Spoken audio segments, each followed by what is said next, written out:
নমস্কার সবাইকে, আমি প্লাবন রুদ্রপাল। ডিজিটাল এডুকেশনের পক্ষ থেকে অষ্টম শ্রেণীর হিন্দু ধর্ম শিক্ষা নিয়ে আলোচনা করতে যাচ্ছি। আজকে আমাদের আলোচ্য বিষয় হচ্ছে আদর্শ জীবন চরিত ও ধর্মীয় সেবামূলক প্রতিষ্ঠান, যা তোমাদের পাঠ্যপুস্তকের তৃতীয় অধ্যায়ের দ্বিতীয় পরিচ্ছেদের মধ্যে অন্তর্ভুক্ত। চলো তাহলে শুরু করি।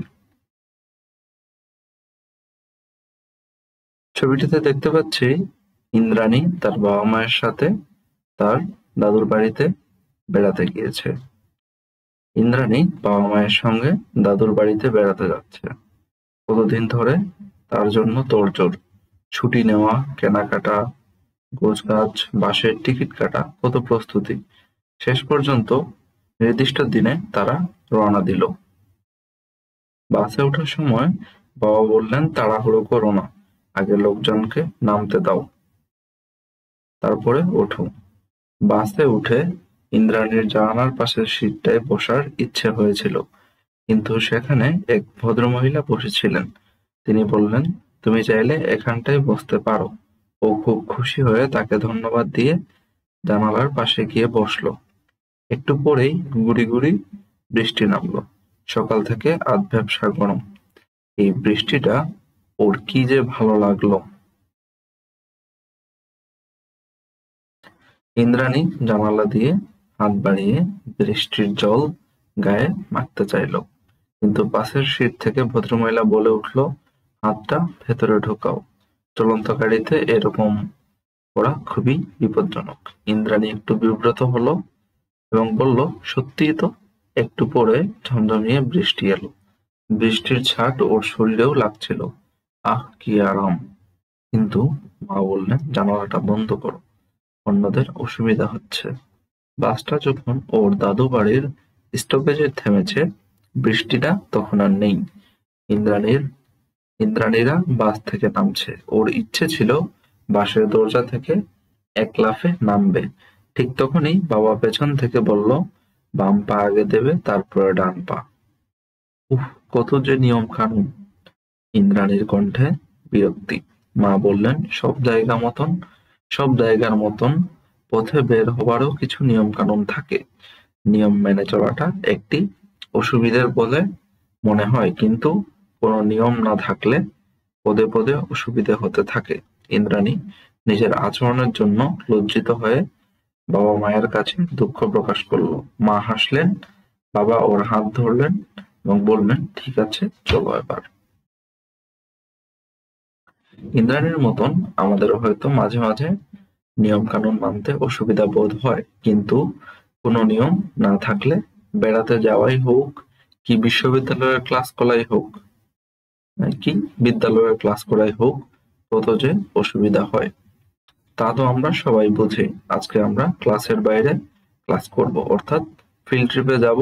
আমাদের গন্তব্য হবে কোনো মন্দির, সেবাশ্রম কিংবা হিন্দু ধর্মীয় সেবামূলক প্রতিষ্ঠান। বেড়াতে যাওয়ার মতো ফিল্ড ট্রিপে যাওয়ার কিছু নিয়ম কানুন আছে। মানুষ যুগে যুগে জীবনের উৎস, উদ্দেশ্য আর পরিণতির কথা ভেবেছে। তার মনে তৈরি করেছে নিজের অস্তিত্ব সম্পর্কে নানা প্রশ্ন। সেসব প্রশ্নের উত্তর সে কখনো খুঁজেছে ধর্মে, কখনো বিজ্ঞানে, কখনো দর্শনে, কখনো বা নিজের অন্তরে। আবার যুগে যুগে সেসব মহামানব জন্মেছেন, তাদের জীবন দর্শনও অপরের জীবন জিজ্ঞাসার উত্তর দিয়েছে। আমরা এখানে হিন্দু ধর্মের কয়েকজন আদর্শ মানুষের কথা জানব, যারা নিজেদের জীবনকে উৎসর্গ করেছেন ঈশ্বরের সন্তুষ্টির জন্য। তাই তারা কেবল নিজের ভালো লাগার কথা না ভেবে ঈশ্বরের সমস্ত সৃষ্টির মঙ্গলের কথা ভেবেছেন। ঈশ্বর আর তার সৃষ্টির সেবার জন্য তৈরি করেছেন বিভিন্ন সংগঠন ও প্রতিষ্ঠান। এসব সংগঠন ও প্রতিষ্ঠানের মাধ্যমে তারা ইহলোক ত্যাগ করার পরও স্রষ্টা ও সৃষ্টির সেবায় কাজ করে যাচ্ছেন। এবার আমরা এরূপ কয়েকজন মহামানব এবং মহামানবদের প্রতিষ্ঠিত দুটি ধর্মীয় সেবামূলক প্রতিষ্ঠানের কথা বিশদভাবে জানব। অর্থাৎ এই অধ্যায়ে আমরা মহামানব বা মহামানবদের তৈরি করা বিভিন্ন শিক্ষা প্রতিষ্ঠান বা সেবামূলক প্রতিষ্ঠান সম্পর্কে ধারণা লাভ করব, যা তাদের মৃত্যুর পর এখনো জনগণের সেবা করে যাচ্ছে এবং বিভিন্ন সাহায্য করে যাচ্ছে নির্দিষ্ট কোনো সমাজগোষ্ঠীর জন্য। প্রথমটি হচ্ছে হরিচাঁদ ঠাকুর। গোপালগঞ্জ জেলার সাফলিডাঙ্গা গ্রামে বাস করতেন যশোমন্ত ঠাকুর ও অন্নপূর্ণা দেবী দম্পতি। তারা ছিলেন পরম বৈষ্ণব। লোকশ্রুতি আছে, অন্নপূর্ণা দেবী একদিন ভাবাবেশে দেখতে পান শিশু কৃষ্ণ তাকে মা মা বলে ডাকছেন, তার আর তার স্তন্য পান করছেন। সেদিন সাধু রমাকান্ত এলেন তাদের বাড়িতে। অন্নপূর্ণা দেবীর ভাবেশের ঘটনা শুনে তিনি বললেন, মা, তোমার গর্ভে বাসুদেব জন্মগ্রহণ করবেন। এর কিছুদিন পরেই 1812 সালের 11 মার্চ অর্থাৎ কৃষ্ণপক্ষের ত্রয়োদশী তিথিতে তাদের কোলে এলো একটি পুত্র সন্তান। তার নাম রাখা হলো হরিদাস। ছোট্ট শিশু হরিদাস কালক্রমে ভক্তদের মুখে হয়ে ওঠেন হরিচাঁদ ঠাকুর। অর্থাৎ দেবী অন্নপূর্ণার কোলে জন্ম নেন একজন শিশু যার নাম হচ্ছে হরিদাস, এবং পরবর্তীতে সেই ছোট্ট হরিদাসই হয়ে ওঠেন হরিচাঁদ ঠাকুর। তখনকার সামাজিক বিধিনিষেধের কারণে হরিচাঁদ ঠাকুরের পাঠশালায় যাওয়া হয়নি। দিনের বেশিরভাগ সময় কাটত বন্ধুদের সঙ্গে মাঠে ঘাটে গরু চড়িয়ে। তার সুন্দর চেহারা, অমায়িক ব্যবহার, মধুর স্বরের গান, ভজন, কীর্তন সবাইকে মুগ্ধ করত। প্রথাগত শিক্ষায় শিক্ষিত না হলেও প্রখর বুদ্ধিমত্তা তার মনকে বিজ্ঞান মনস্ক ও যুক্তি নির্ভর করে গড়ে তুলেছিল। সেই সময়ের গ্রামগঞ্জে চিকিৎসার তেমন সুযোগ ছিল না। ওঝাদের ঝাড়ফুঁক, তাবিজ কবজি ছিল মূল ভরসা। হরিচাঁদ ঠাকুর নিজস্ব প্রজ্ঞার বলে গ্রামের লোকদের রোগ মুক্তির জন্য প্রাকৃতিক চিকিৎসার নানা বিধান দিতেন। সেই সঙ্গে রোগীর মনোবল বৃদ্ধির জন্য রোগীকে সঙ্গে নিয়েই হরিবোল নামের কীর্তন করতেন। অর্থাৎ হরিচাঁদ ঠাকুরের এলাকাতে সামাজিক বিধিনিষেধের জন্য পড়াশোনার ঠিক তেমন সুবিধা ছিল না, কিন্তু পুঁথিগত শিক্ষার বাইরেও তিনি তার প্রখর বুদ্ধিমত্তার বলে আর বিজ্ঞান মনস্ক ও যুক্তি নির্ভর চিন্তা ভাবনার মাধ্যমে গ্রামের ব্যক্তিদের সচেতন করছিল এবং চিকিৎসার বিভিন্ন প্রাকৃতিক চিকিৎসার বিধান তাদের মধ্যে পরিচয় করিয়ে দিচ্ছিল।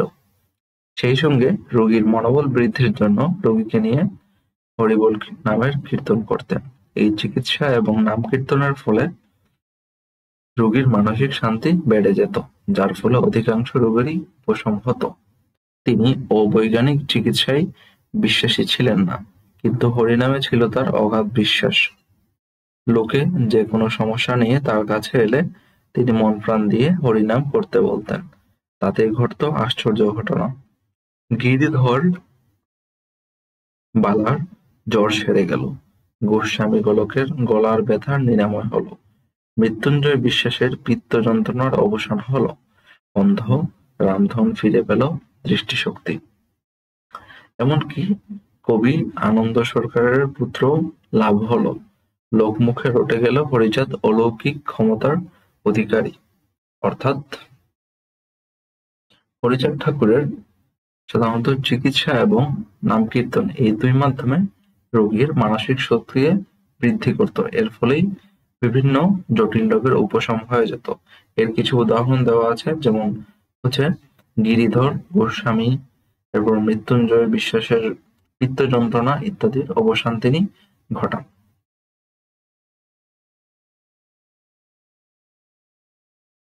ছোটবেলা থেকে হরিচাঁদ ঠাকুর ছিলেন ভাবুক প্রকৃতির। বয়সের সঙ্গে সঙ্গে তার এই ভাবটি বাড়তে থাকে। তার মধ্যে ধর্মভাব প্রবল হতে থাকে। তিনি মহাপ্রভু শ্রী চৈতন্যর প্রবর্তিত প্রেম ভক্তির বহমান ধারাকে আরো সহজভাবে এগিয়ে নিয়েছেন। তিনি বলতেন, ভক্তির সঙ্গে হরির নাম নিলেই ঈশ্বরকে পাওয়া যাবে। তার মতের সরল ব্যাখ্যা এরকম: এই বিশ্বব্রহ্মাণ্ডের একটি ঐক্যের সুর আছে। এই সুরটি প্রেমের সুর, আর এই প্রেমের ঘনীভূত নির্যাস নিহিত আছে হরিনামে। হরিনাম যে করে সে প্রেমের সমুদ্র মন্থন করে। সমুদ্র মন্থনে যেমন অমৃত উঠে এসেছিল, তেমনি হরিনামের মাধ্যমে ভক্তের সামনে উঠে আসে ঈশ্বর স্বরূপ অমৃত মাধুরী। সেই অমৃত মাধুরীর মধ্যে অবগাহন করার মানে ঈশ্বরের সাথে মিশে যাওয়া। ঈশ্বরকে পাওয়া একমাত্র মাধ্যম হচ্ছে হরিনাম করা। তার হরিনাম সংকীর্তনের এই সাধন ভজনের পথ বা মতবাদের নাম হচ্ছে মতুয়াবাদ। তার আর অনুসারীদের বলা হতো, এর অর্থ অনুসারীদেরকে কি বলা হতো? মতুয়া। অর্থাৎ তিনি যে হরিনাম সংকীর্তনের মাধ্যমে ভক্তদের মধ্যে অমৃত প্রসার করত, তার এই মতবাদের নাম পরবর্তীতে কি নাম নেই? মতুয়াবাদ। এবং যারা তার অনুসারী ছিল তাদেরকে বলা হতো মতুয়া। মতুয়া শব্দের অর্থ হচ্ছে যারা হরিপ্রেমে মত্ত থাকে। মতুয়াবাদের মূল কথা মনুষ্যত্ব অর্জন, আত্মোন্নতি, সার্বিক কল্যাণ সাধন। সত্য, প্রেম ও পবিত্রতা এই তিনটি স্তম্ভের উপর মতবাদ প্রতিষ্ঠিত। অর্থাৎ মতবাদ কিসের উপর প্রতিষ্ঠিত? সত্য, প্রেম ও পবিত্রতা, এই তিনটি স্তম্ভকে কেন্দ্র করেই মতবাদ গড়ে ওঠে এবং তাদের মূল উদ্দেশ্যই ছিল মনুষ্যত্ব অর্জন, আত্মোন্নতি ও সার্বিক কল্যাণ সাধন। হরিচাঁদ ঠাকুর সমাজের পিছিয়ে পড়া নিপীড়িত মানুষের জন্য আজীবন কাজ করেছেন। কৃষকদের প্রতি নীলকর সাহেবদের অত্যাচারের প্রতিবাদে তিনি গোপালগঞ্জ মহকুমার জোনাসুর নীলকুঠি অভিযানে নেতৃত্ব দেন। সংসার প্রতিপালনের জন্য তাকে গ্রামে গ্রামে জিনিসপত্র ফেরি করা থেকে শুরু করে চাষাবাদ সবই করতে হয়েছে। তিনি গ্রামের পিছিয়ে পড়া মানুষদের আর্থিক উন্নয়নের জন্য ব্যবসা বাণিজ্যের প্রসার এবং উন্নততর পদ্ধতিতে অনাবাদি জমি চাষের ব্যবস্থা করেন। তিনি অনগ্রসর, নিষ্পেষিত মানুষের আত্মশক্তিকে জাগানোর উপরে সবচেয়ে বেশি গুরুত্ব দিয়েছেন। চেয়েছেন শত শতাব্দীর বিধিনিষেধ আর অত্যাচারের অবসান। তিনি সবাইকে কাজ করতে বলেছেন। অর্থাৎ হরিচাঁদ ঠাকুর সমাজের নিপীড়িত মানুষ, যারা দুঃখে কষ্টে আছে তাদের জন্য কাজ করা শুরু করে এবং যারা নীলকর সাহেবদের অত্যাচারে ছিল তাদের বিরুদ্ধে প্রতিবাদ গড়ে তোলেন এবং সবাইকে নিজের কাজের প্রতি জোর দিতে বলেছেন। সন্ন্যাস ধর্মে তার কোনো আগ্রহ ছিল না, বরং সংসারের দায়িত্ব পালনের উপর জোর দিয়েছেন। তিনি নিজেও শান্তিবালা দেবীকে বিয়ে করে সংসারী হয়েছেন। জাতির উন্নতির জন্য সকলের মধ্যে শিক্ষা প্রসারের প্রয়োজনীয়তার উপর জোর দিয়েছেন। তিনি স্বল্পকালীন জীবদ্দশায় তখনকার পরিবেশ পরিস্থিতির মধ্যে শিক্ষা প্রসারের চেষ্টা করেছেন, কিন্তু তার এই কাজকে এগিয়ে নেওয়ার জন্য পুত্র গুরুচাঁদ ঠাকুরকে নির্দেশ দিয়ে যান। হরিচাঁদ ঠাকুর সংঘবদ্ধতার উপর জোর দেন। মতুয়াবাদীরা তাই তৈরি করেছেন মতুয়া মহাসংঘ। অর্থাৎ তার যে তিনি যে সাধারণ জনমানব নিয়ে কাজ করেন, সমাজের পিছিয়ে পড়া ব্যক্তিদের নিয়ে কাজ করেন, পরবর্তীতে তিনি জীবদ্দশায় এই শিক্ষা প্রসারের চেষ্টা করেছেন এবং পরবর্তীতে তার সন্তান যে গুরুচাঁদ ঠাকুর, তার সন্তান গুরুচাঁদ ঠাকুরকে এই সংঘবদ্ধতার উপর জোর দিতে বলেন এবং এই কাজটি এগিয়ে নিয়ে যেতে বলেন। অর্থাৎ যে মতুয়া মহাসংঘ পরবর্তীতে গুরুচাঁদ ঠাকুর কর্তৃক পরিচালিত হয়। হরিচাঁদ ঠাকুরের ভক্তদের 12টি উপদেশ দিয়ে গেছেন, সেগুলো দ্বাদশ আজ্ঞা নামে পরিচিত। প্রথমটি হচ্ছে সদা সত্য কথা বলবে, অর্থাৎ সত্যের পথে থাকতে হবে এবং সত্য অনুসারী হতে হবে। দ্বিতীয়টি হচ্ছে পিতামাতাকে দেবতা জ্ঞানে ভক্তি করবে। পিতামাতাকে দেবতা তুল্য মনে করে তাদের শ্রদ্ধা ও ভক্তি করতে হবে। নারীকে মাতৃজ্ঞান করবে। নারীকে মাতার সমান জ্ঞান, মাতার সাথে তুলনা করা হয়েছে এবং তার প্রতি শ্রদ্ধা নিবেদন করতে বলা হয়েছে। জগৎকে প্রেম করবে। জগৎ অর্থাৎ জন্মভূমি। আমরা যে স্থানে জন্মগ্রহণ করি সে জায়গার প্রতি আমরা প্রেম প্রদর্শন করব। সকল ধর্মের প্রতি উদার থাকতে হবে। জাতিভেদ করবে না। হরিমন্দির প্রতিষ্ঠা করবে, প্রতিদিন প্রার্থনা করবে, ঈশ্বরে আত্মদান করবে। বহিরঙ্গে সাধু সাজবে না। বহিরঙ্গে সাধু সাজবে না অর্থাৎ হচ্ছে নিজের আমরা বাইরে যাই থাকি না কেন, ভিতর থেকে আমাদের অবশ্যই হরিপ্রেমে মগ্ন থাকতে হবে এবং নিজের মনকে পবিত্র রাখতে হবে। বাইরে সাধুত্ব প্রকাশ করে ভিতরে খারাপ জিনিস যদি লালন পালন করি তাহলে সেটা গ্রহণযোগ্য হবে না। ষড়রিপুকে বসে রাখবে, হাতে কাম মুখে নাম, অর্থাৎ সবসময় কাজ পরিচালনা করে যেতে হবে, কখনোই থেমে থাকলে হবে না। এই 12টি আজ্ঞা দ্বাদশ আজ্ঞা নামে পরিচিত, যেটা হরিচাঁদ ঠাকুর তার ভক্তদের উপদেশ হিসেবে দিয়ে গিয়েছেন। মতুয়াবাদের ত্রিকোণ লাল রঙের পতাকার 3 দিকে সাদা প্রান্ত রেখা। লাল রং বিপ্লবের প্রতীক এবং সাদা শান্তির প্রতীক। সম অধিকারের ভিত্তিতে সমাজের সকলের সহাবস্থানের শান্তিময় পরিবেশ তৈরির জন্য বিপ্লব। মতুয়ারা সংঘবদ্ধভাবে নিশান উড়িয়ে জয় ডঙ্কা, কাসর, সিঙ্গাবাজি, হরিনাম সংকীর্তন ও নৃত্য করেন। মতুয়াবাদে পিতামাতাই হলেন প্রধান ঈশ্বর, তারাই সৃষ্টিকর্তা। তারা সন্তানকে লালন পালন করে মানুষ করে তোলেন। সন্তানেরও প্রথম ও প্রধান কর্তব্য হলো মাতা পিতার সেবা করা, তাদের দুঃখ কষ্ট অভাব অভিযোগের আশু সমাধান করা। অর্থাৎ মাতা পিতাকে সেবা করাই হচ্ছে ঈশ্বরকে সেবা করার সমান।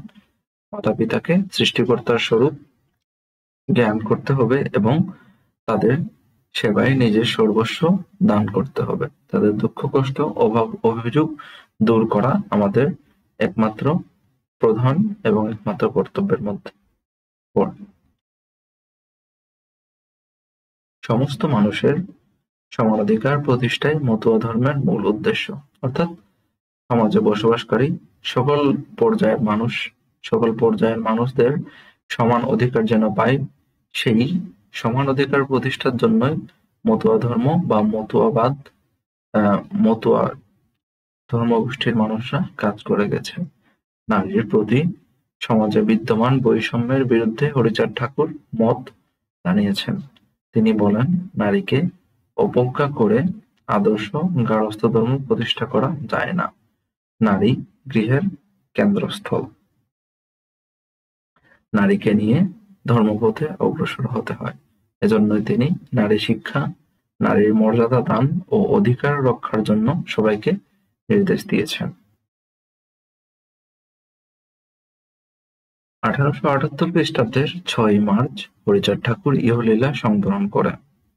ঠাকুরের জীবন ও আদর্শ নিয়ে হরিভক্ত কবিয়াল তারকচন্দ্র সরকার রচনা করেন শ্রী শ্রী হরিলীলা মৃত গ্রন্থ। হরিচাঁদ ঠাকুরের ভক্তগণ তাকে বিষ্ণুর অবতার বলে মানেন। তারা বলেন, রাম হরি, কৃষ্ণ হরি, হরি গোড়া চাঁদ, সর্বহরি মিলে এই পূর্ণ হরিচাঁদ। অর্থাৎ হরিচাঁদ ঠাকুরের ভক্ত যারা ছিলেন তারা হরিচাঁদকে বিষ্ণুর অবতার মনে করতেন এবং তাকে সেই হিসেবে পূজনীয় মানতেন। ঠাকুরের অন্তর্ধানের পর তার ছেলে গুরুচাঁদ নামে মতুয়া সম্প্রদায়ের প্রধানরূপে পূজিত হন। বাংলাদেশের বিভিন্ন এলাকায় হরি মন্দির আছে। সেসব মন্দিরে ভক্তগণ নিয়মিত নাম কীর্তন করেন, হরিচাঁদ ঠাকুরের প্রতি শ্রদ্ধা জ্ঞাপন করেন। গোপালগঞ্জের ওড়াকান্দিতে আছে প্রধান হরি মন্দির, সেখানেই মতুয়া সম্প্রদায়ের মূল কেন্দ্র। প্রতি বছর চৈত্র মাসের কৃষ্ণপক্ষের মধুকৃষ্ণা ত্রয়োদশী তিথিতে অর্থাৎ হরিচাঁদ ঠাকুরের জন্মতিথিতে ওড়াকান্দিতে মহাবারণী স্নান অনুষ্ঠিত হয়। সেখানে 3 দিন পর্যন্ত বারণী মেলা বসে। এই স্নান ও মেলায় হাজার হাজার ভক্ত ও পর্যটকের সমাবেশ ঘটে।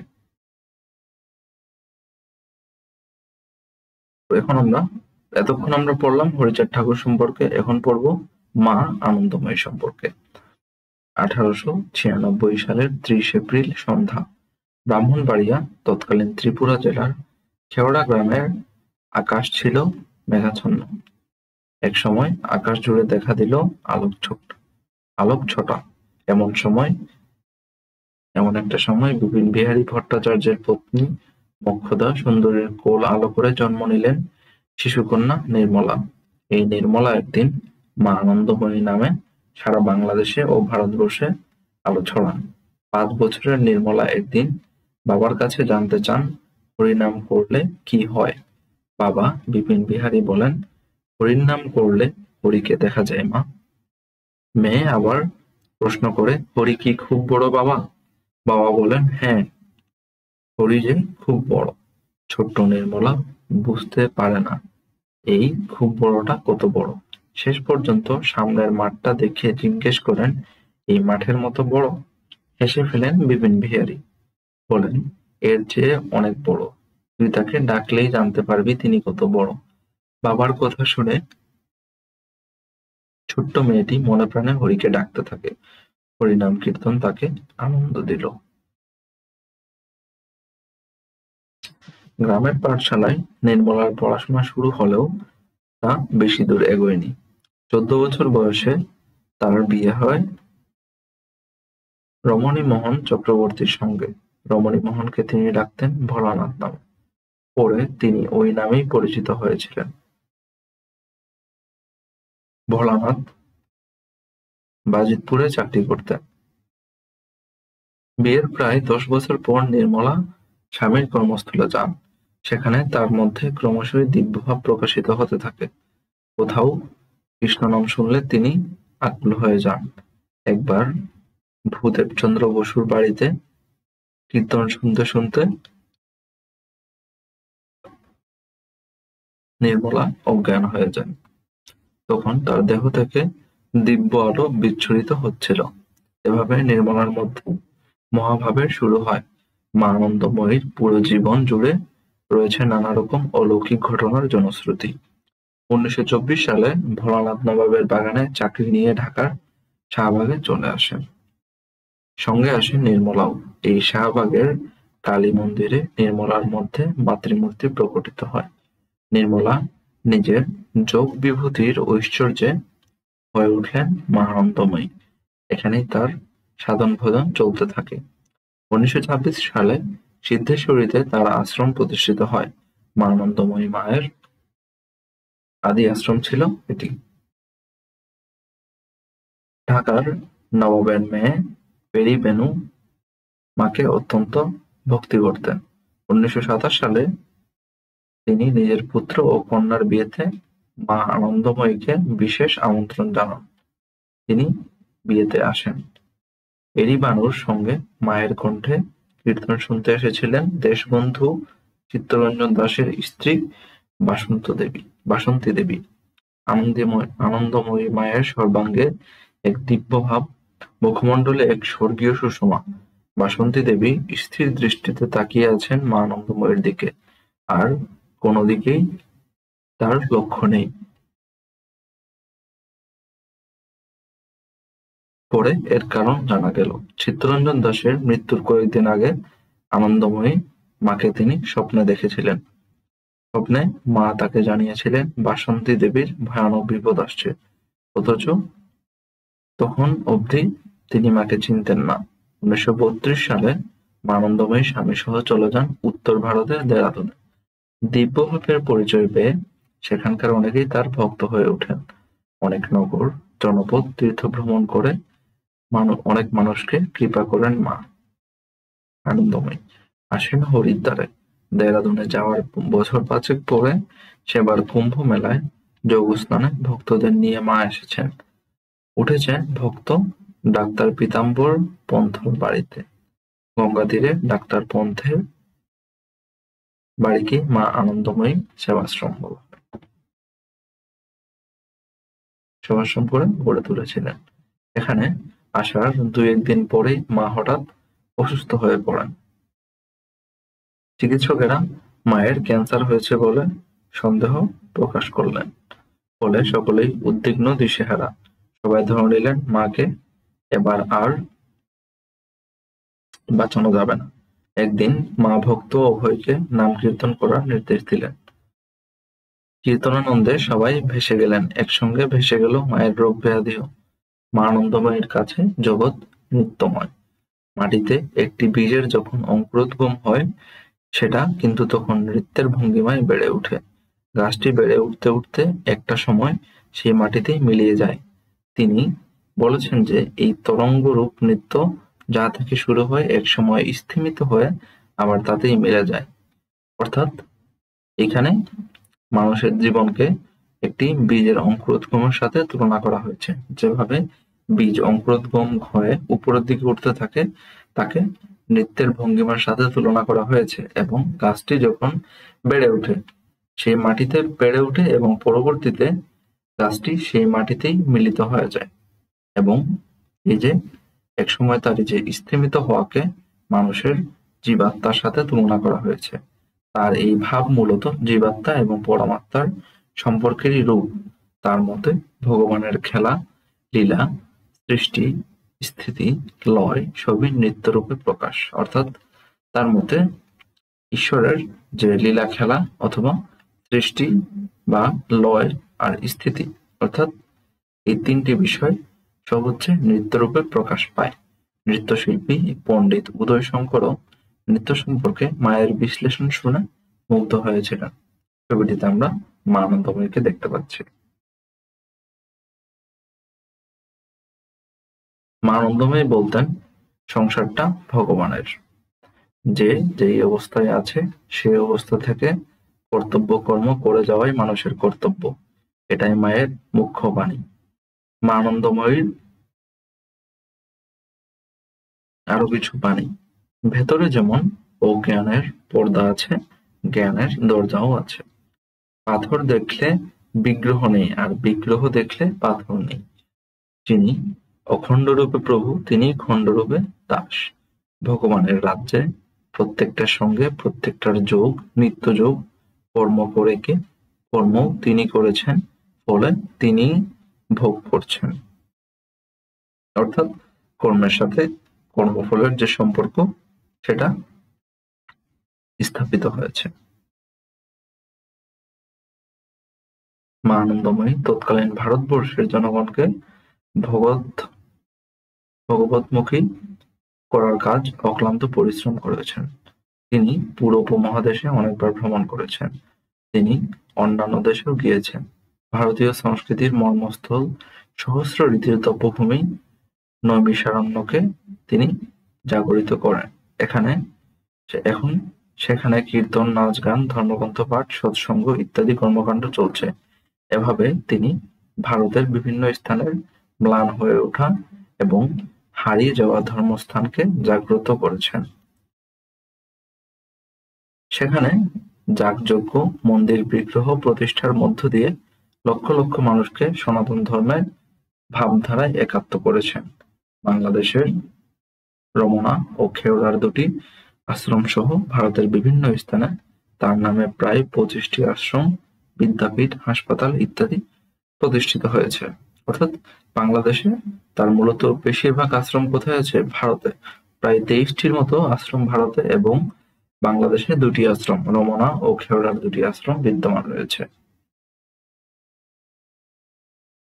আনন্দময়ীর সান্নিধ্যে এসেছেন দেশের অতি সাধারণ গ্রামবাসী থেকে শুরু করে ভারতের অনেক জ্ঞানী গুণী। পণ্ডিত জওহরলাল নেহেরু, ইন্দিরা গান্ধী প্রমুখ তার প্রতি বিশেষ অনুরক্ত ছিলেন। এরা মায়ের সঙ্গে দেখাও করেছেন। তার দেখা হয়েছে মহাত্মা গান্ধী, রবীন্দ্রনাথ ঠাকুর, রোমেন রোল্যান্ডের মতো বিশিষ্ট ব্যক্তিদের সাথে। তিনি পরমহংস যোগানন্দ, রমনা মহর্ষি, স্বামী শিবানন্দ এবং মাদার তেরেসার মতো অন্যান্য আধ্যাত্মিক শিক্ষকদের অনুপ্রাণিত করেছিলেন। মা আনন্দময়ী কোনো নির্দিষ্ট ধর্মীয় সম্প্রদায়ের প্রতি অনুরক্ত ছিলেন না। তিনি সব মানুষই তার স্নেহের পুত্র ছিল। তিনি সর্বজনীন প্রেম ও সম্প্রীতির শিক্ষা দিয়েছেন। তিনি বলেছেন, ঈশ্বর সবকিছুর মধ্যে বিরাজমান। মানুষের জীবনের লক্ষ্য হল নিজের প্রকৃত স্বরূপ উপলব্ধি করা। তিনি মানুষকে ধ্যান, প্রার্থনা, সেবা এবং আত্মানুসন্ধান করতে বলেছেন। আনন্দময়ীর স্বামী ভোলানাথ ছাড়া কাউকে দীক্ষা দেননি এবং নিজেও কারো কাছে দীক্ষিত হননি। মা আনন্দময়ী সমাধিস্থ হয়ে বহু মন্ত্র বীজ সমেত উচ্চারণ করতেন। সেই সমস্ত মন্ত্র লিখে রাখতেন ভোলানাথ।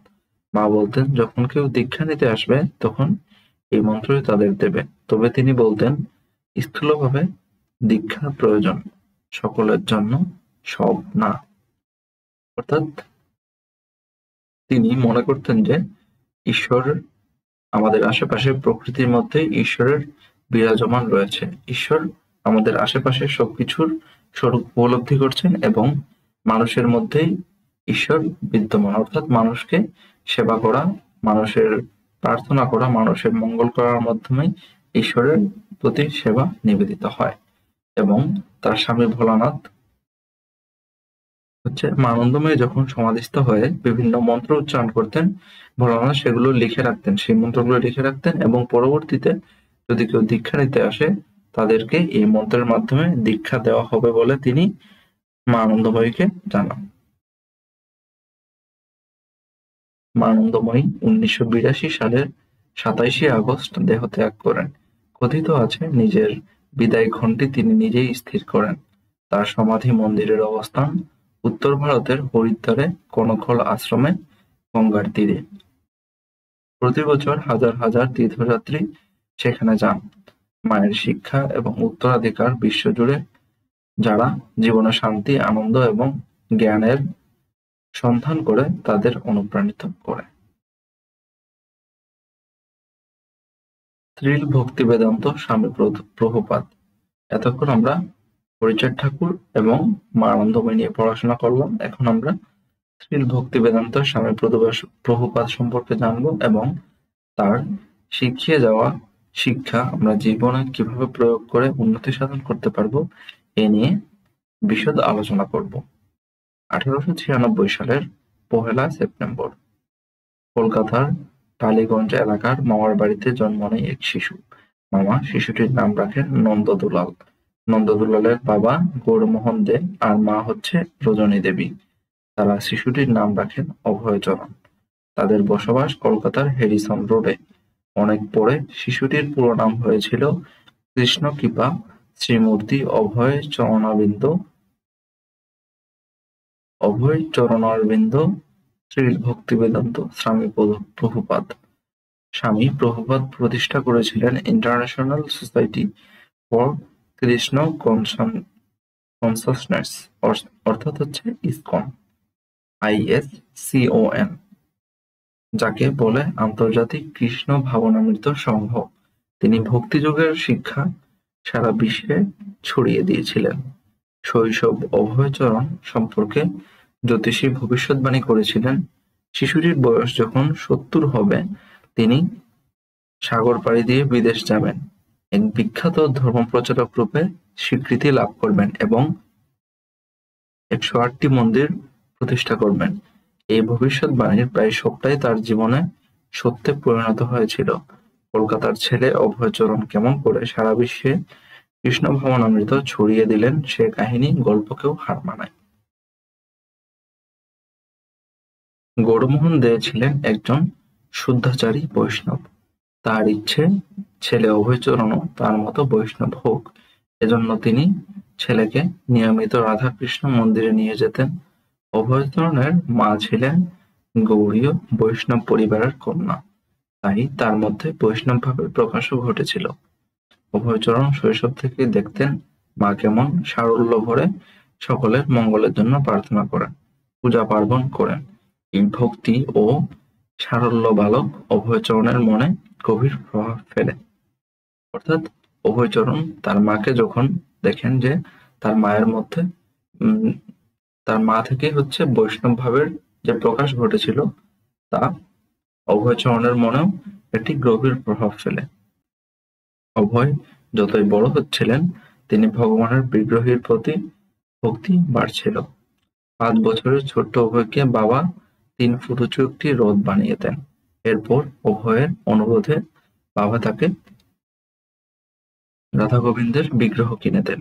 তখন থেকে নিজের খাবার আগে তিনি রাধা গোবিন্দকে নিবেদন করতেন, তারপর প্রসাদ গ্রহণ করতেন। সেই 5-6 বছর বয়স থেকেই অভয় প্রতিদিন ধূপ দ্বীপ জ্বালিয়ে সেই বিগ্রহের আরতি করতেন। কলেজে পড়বার সময় 22-23 বছর বয়সে অভয়চরণের বিয়ে হয় রাধারানী দত্তের সঙ্গে। তখন তিনি কলকাতার স্কটিশ চার্চ কলেজে দর্শনশাস্ত্রের স্নাতক শ্রেণীর ছাত্র। সেই সময়ে ভারতের স্বাধীনতা আন্দোলন তীব্রতর হচ্ছিল। তারই কলেজে এক ক্লাস উপরে পড়তেন নেতাজি সুভাষচন্দ্র বসু। তিনি স্বাধীনতা সংগ্রামে যোগ দেওয়ার জন্য ছাত্রদের উৎসাহ দিতেন। তার ব্যক্তিত্ব, বক্তৃতা ও সাংগঠনিক ক্ষমতা অভয়চরণকে মুগ্ধ করে। অর্থাৎ অভয়চরণের এক ক্লাস উপরে পড়তেন নেতাজি সুভাষচন্দ্র, এবং সুভাষচন্দ্রের মধ্যে তিনি যেহেতু সংগ্রামী ব্যক্তি ছিলেন, তার ব্যক্তিত্ব, বক্তৃতা ও সাংগঠনিক ক্ষমতা অভয়চরণকে খুব মুগ্ধ করে, এবং তার চলানো পথে অভয়চরণ সামনে এগিয়ে যান। মহাত্মা গান্ধীর অহিংস আন্দোলনের প্রতিও অভয়চরণের আকর্ষণ ছিল। গান্ধীর চিন্তা জগৎ পুরনো ভারতীয় সংস্কৃতির মূলনীতি প্রভাবিত ছিল। তার কথাই ছিল গীতার স্পষ্ট প্রভাব। অভয়চরণ গান্ধীর বক্তৃতা বিবৃতি শুনতে এবং পাঠ করতে ভালোবাসতেন। 1920 সালে অভয়চরণ স্নাতক পরীক্ষায় উত্তীর্ণ হন। এ সময়ে ইতপূর্বে সংঘটিত জালিয়ানওয়ালাবাগ হত্যাকাণ্ডের প্রেক্ষিতে গান্ধীজি সম্পূর্ণ অসহযোগ আন্দোলনের ডাক দেন এবং ইংরেজদের সবকিছু বর্জনের জন্য দেশবাসীর প্রতি আহ্বান জানান। এই আহ্বানে সাড়া দিয়ে অভয়চরণ তার স্নাতক ডিগ্রি প্রত্যাখ্যান করেন। তার বাবা তখন ছেলের ভবিষ্যৎ নিয়ে চিন্তিত হয়ে ওঠেন। তিনি বন্ধু কার্তিক চন্দ্র বসুর ওষুধ কোম্পানিতে ছেলের জন্য একটি চাকরির ব্যবস্থা করেন। অভয়চরণের চাকরি জীবন শুরু হয় বস ল্যাবরেটরির ডিপার্টমেন্ট ম্যানেজার হিসেবে। 1922 সালে অভয়চরণ বন্ধু নরেন্দ্রনাথ মিত্রের অনুরোধে কলকাতার বাগবাজারের গড়িয়া মঠে যান এক সন্ন্যাসীর সঙ্গে দেখা করতে। সন্ন্যাসীর নাম ছিল শ্রীল ভক্তি সিদ্ধান্ত সরস্বতী গোস্বামী। সেদিন সন্ন্যাসী তাদের বললেন, তোমরা শিক্ষিত যুবক, তোমরা কেন সারা পৃথিবী জুড়ে শ্রী চৈতন্য মহাপ্রভুর বাণী প্রচার করছো না? অভয় তাকে প্রশ্ন করেছিলেন, আমরা একটি পরনির্ভর দেশের অধিবাসী। প্রথমে ভারতবর্ষকে স্বাধীন হতে হবে। তা না হলে ব্রিটিশ শাসনের অধীনে আপনি কিভাবে ভারতীয় সংস্কৃতির প্রসার করবেন? সন্ন্যাসী উত্তর দিয়েছিলেন, কৃষ্ণ ভাবনামৃত ভারতীয় রাজনীতির পরিবর্তনের জন্য অপেক্ষা করে থাকতে পারে না। যুবক অভয় সেই রাতেই শ্রীল ভক্তি সিদ্ধান্ত সরস্বতী ঠাকুরকে গুরুরূপে বরণ করে নিয়েছিলেন। গুরু তাকে বলেন, হরে কৃষ্ণ মহামন্ত্র নাম কীর্তন সহজেই সকল শ্রেণীর মানুষকে কাছে টানতে পারে, সংসারের সকল রকম দুঃখ কষ্ট ভুলিয়ে শান্তি দিতে পারে। কলিযুগে জীবোদ্ধারের এটাই একমাত্র পথ।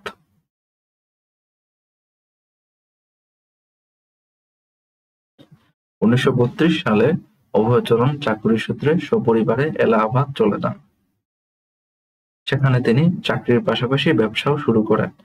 এর পরের বছর তিনি শ্রীল ভক্তি সিদ্ধান্ত সরস্বতী ঠাকুরের কাছে দীক্ষাপ্রাপ্ত হন। গুরু তাকে বারবার বলেছেন, ইংরেজির উপরে জোর দাও, অনুবাদে মন দাও, বই ছাপাও। ইংরেজি বই ও পত্রপত্রিকার মাধ্যমে তিনি সারা বিশ্বে কৃষ্ণ ভাবনামৃত বা চৈতন্যদেবের বাণী প্রচার করতে চেয়েছিলেন। 1936 সালের গুরুর দেহত্যাগের 1 মাস আগে নিজের কর্তব্য সম্বন্ধে গুরুদেবের কাছে জানতে চেয়ে অভয়চরণ একটি চিঠি লিখেছিলেন। চিঠির উত্তরে গুরু অভয়চরণকে বলেছিলেন, আমি নিশ্চিত যে যারা বাংলা ও হিন্দি ভাষা জানে না সেসব মানুষদের কাছে তুমি ইংরেজিতে আমাদের চিন্তা ও যুক্তি ব্যাখ্যা করতে পারবে। আশা করছি তুমি নিজেকে একজন সুদর্শন ইংরেজি ধর্ম প্রচারকে পরিণত করবে। এই কথার ভিত্তিতে অভয়চরণ নতুন করে কাজে নামেন। 2-3 বছরের মধ্যে অভয়চরণ বই লিখলেন, ইন্ট্রোডাকশন টু গীতোপনিষদ। 1944 খ্রিস্টাব্দে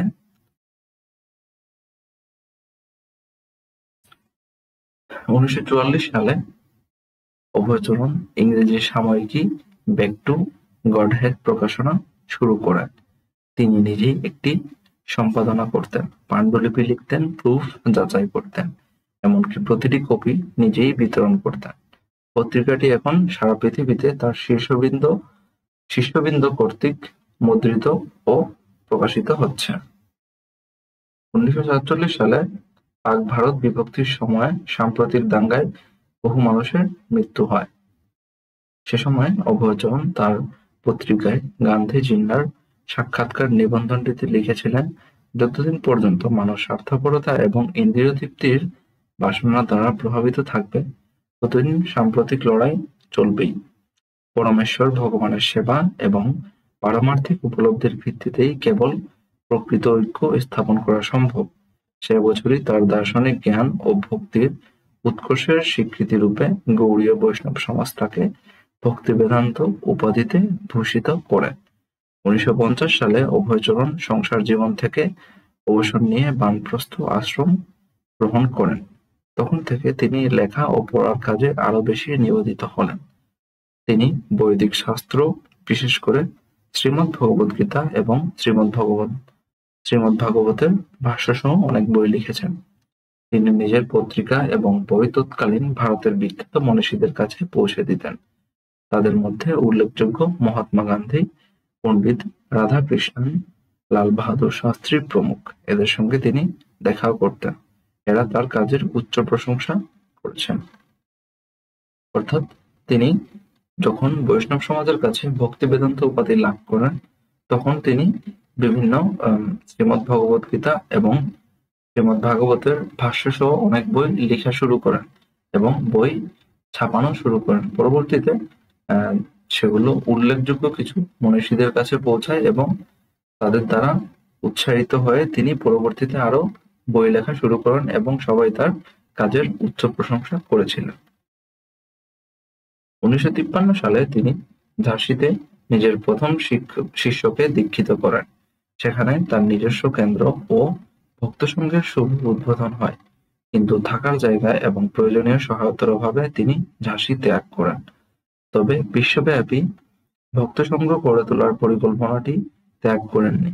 1954 সালে অভয়চরণ পরিবার পরিত্যাগ করে গুরু মহারাজের আদেশ পালন করার উদ্দেশ্যে নিজের জীবনকে উৎসর্গ করেন। এরপরে তিনি বিভিন্ন আশ্রয়ে নানা রকম কষ্ট ভোগ করে দিন কাটাতে হয়েছে। তার কাছে অর্থ ছিল না, বন্ধু পরিবার ছিল না, তিনি ছিলেন একেবারে একা। তবুও তার একমাত্র লক্ষ্য ছিল তিনি গুরু মহারাজের স্বপ্ন পূরণ।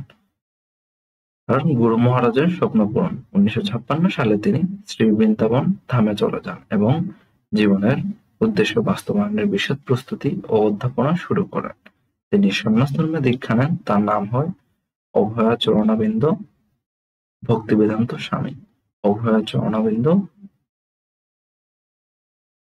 ভক্তিবেদান্ত স্বামী 1965 সালে 70 বছর বয়সে জাহাজ চড়ে একা আমেরিকা যান। তাকে বিদায় দেওয়ার জন্য জাহাজ ঘাটে কেউ ছিল না। অচেনা নতুন দেশেও তার অপেক্ষায় কেউ ছিল না। জাহাজ থেকে নেমে ডানে না বাঁয়ে যাবেন তাও জানতেন না। তার সম্বল ছিল কেবল $8, কিছু শুকনো খাবার আর নিজের লেখা বেশ কিছু বই। অনেক ঝাড়-ঝাপটা পেরিয়ে প্রবল মনের জোর আর অটল বিশ্বাসে তিনি সেখানে টিকে রইলেন। প্রচার করলেন কৃষ্ণ নাম। ক্রমশ তার খ্যাতি আমেরিকা ছাড়িয়ে পৃথিবীর সর্বত্র ছড়িয়ে পড়ে। আমেরিকা পৌঁছানোর 1 বছর পরে তিনি নিউ ইয়র্কে প্রতিষ্ঠা করেন আন্তর্জাতিক কৃষ্ণ ভাবনামৃত সংঘ। আমেরিকায় পৌঁছানোর 1 বছর পরে তিনি নিউ ইয়র্কে কৃষ্ণ ভাবনামৃত সংঘ প্রতিষ্ঠা করেছিলেন, যা পরবর্তীতে আমরা ইসকন নামে চিনি। তিনি অল্প সময়ের মধ্যেই এমন অনেক আমেরিকান যুবক যুবতীকে আকৃষ্ট করেছিলেন যারা বস্তুবাদী সংস্কৃতিতেও অসন্তুষ্ট হয়ে জীবনের আধ্যাত্মিক অর্থ খুঁজছিল। তিনি তাদের হরে কৃষ্ণ হরে কৃষ্ণ হরে কৃষ্ণ কৃষ্ণ কৃষ্ণ হরে হরে, হরে রাম রাম রাম হরে হরে এই মহামন্ত্র জপ করতে এবং শুদ্ধ জীবনযাপন করতে শিখিয়েছিলেন। তখন তিনি পরিচিত হন শ্রীল ভক্তি বেদান্ত স্বামী প্রভুপাদ নামে। তার কাছে কবি এলেন গিন্সবার্গও এসেছিলেন। ভক্তদের নিয়ে পথে পথে গেয়েছিলেন হরে কৃষ্ণ মহানাম। স্বামী প্রভুপাদ বিশ্বাস করতেন সকল জাতির মধ্যে কৃষ্ণ ভাবনামৃত ছড়িয়ে দিতে পারলে কোনো জাতিভেদ, হিংসা বিদ্বেষ থাকবে না, যুদ্ধ বিগ্রহ ইত্যাদি ধ্বংসাত্মক কাজ থেমে যাবে। পৃথিবীর বিভিন্ন দেশে তিনি মন্দির, আশ্রম, পল্লী আশ্রম, বিদ্যালয়, রেস্তোরাঁ এবং প্রকাশনা সংঘ প্রতিষ্ঠা করেছিলেন। বৃদ্ধ বয়সে তিনি 14 বার বিশ্বজুড়ে ভ্রমণ করেন। অনেক বিশিষ্ট নেতা, পণ্ডিত, প্রখ্যাত ব্যক্তির সঙ্গে দেখা করেন। বিটলস তারকা জর্জ হ্যারিসন সহ বহু স্বনামধন্য ব্যক্তি তার আদর্শের অনুসারী হন। শতাধিক মন্দির, আশ্রম, শিক্ষা প্রতিষ্ঠান ও কৃষ্ণকেন্দ্রের সমন্বয়ে ইসকনকে একটি আন্তর্জাতিক প্রতিষ্ঠানে পরিণত করেন।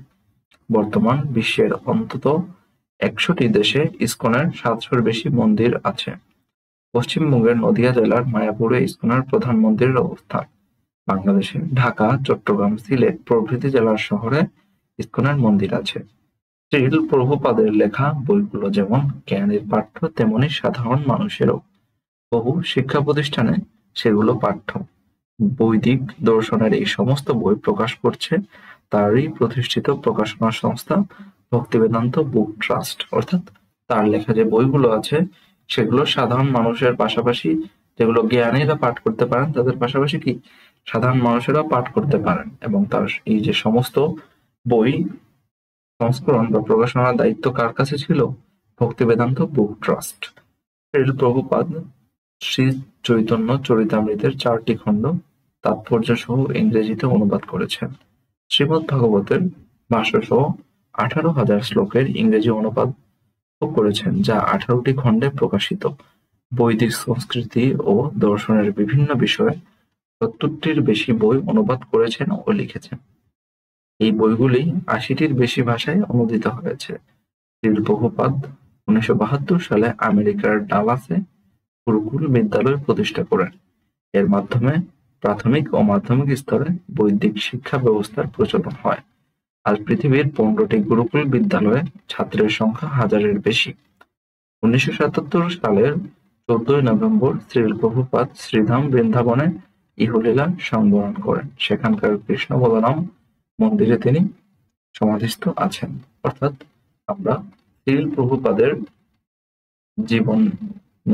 জীবন বিবরণ থেকে জানতে পারি যে তিনি ইসকন মন্দির প্রতিষ্ঠা করেন এবং ইসকন মন্দিরের প্রসার কিভাবে বাংলাদেশ এবং ভারতবর্ষ সহ পৃথিবীর বিভিন্ন দেশে প্রসার করতে হয়। তিনি কৃষ্ণ ভাবনা নিয়ে তার জীবদ্দশায় কাজ করে গেছেন এবং পরবর্তীতে ইসকন মন্দির তার বলে যাওয়া বিভিন্ন মতবাদকে প্রচার করার জন্য ইসকনের প্রসার করেন এবং পরবর্তীতে ইসকনের বর্তমানে আমরা যদি লক্ষ্য করি তাহলে ইসকনের অনেক অনুসারী আছে যারা কৃষ্ণ ভাবনামৃততে অংশগ্রহণ করেছেন এবং শ্রীকৃষ্ণের সেবায় কাজ করে যাচ্ছেন। ধন্যবাদ সবাইকে।